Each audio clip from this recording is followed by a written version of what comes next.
اللہ کی قسم پیسے کے پیچھے بھاگنے والے سے بے وقوف دنیا میں کوئی پیدا ہی نہیں ہو، جس کا اینڈ موت ہے، کیا رہ گیا پیچھے؟ یا آنکھ بند ہوئی تو طارق جمیل کا نام ہٹ کے میت ہو جائے گا، جنازہ میت۔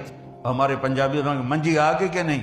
منجی چارپائی، وہ نام ہی مٹ گیا، چارپائی، جنازہ، میت۔ اس کے لیے ہم اپنی آخرت کو برباد کرتے، ہم اپنے نبی کو ناراض کرتے۔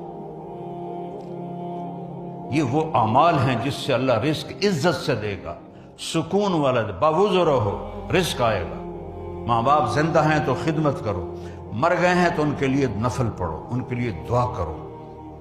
جب سے میرے ماں باپ زندہ دنیا سے گئے ہیں میں نے ان کے لیے نفل نہیں چھوڑے، حالانکہ میں کتنا سفر کرتا ہوں، وہ 6 سال سے سر درد کا بھی مریض ہوں، لیکن میں ان کے لیے نوافل پڑھتا ہوں، 10 اپنے باپ کے لیے پڑھتا ہوں، 10 اپنی ماں کے لیے پڑھتا ہوں۔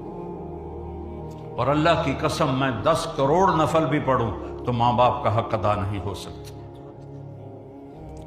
اپنی بیویوں کے ساتھ اچھا سلوک کرو۔ آپ نے فرمایا بہترین مسلمان وہ ہے جو بیوی کے ساتھ اچھا سلوک کرتا، ان کی کمی کوتاہی سے درگزر کرنے کا میرے نبی نے فرمایا، چونکہ وہ کمزور ذات ہے۔ عاشروہن بالمعروف، اللہ مردوں سے کہہ رہا ہے اپنی بیویوں کے ساتھ اچھا سلوک کرو۔ فَإِن كَرِهْتُمُوهُنَّ، اگر تمہیں ان کی کوئی باتیں پسند نہیں ہیں تو اس کو صبر سے برداشت کرو۔ فَعَسَىٰ أَن تَكْرَهُوا شَيْئًا وَهُوَ خَيْرٌ لَكُمْ وَيَجْعَلَ اللَّهُ فِيهِ خَيْرًا كَثِيرًا۔ ممکن ہے اس برداشت کرنے میں اللہ تعالیٰ نے بہت خیریں چھپا کے رکھی۔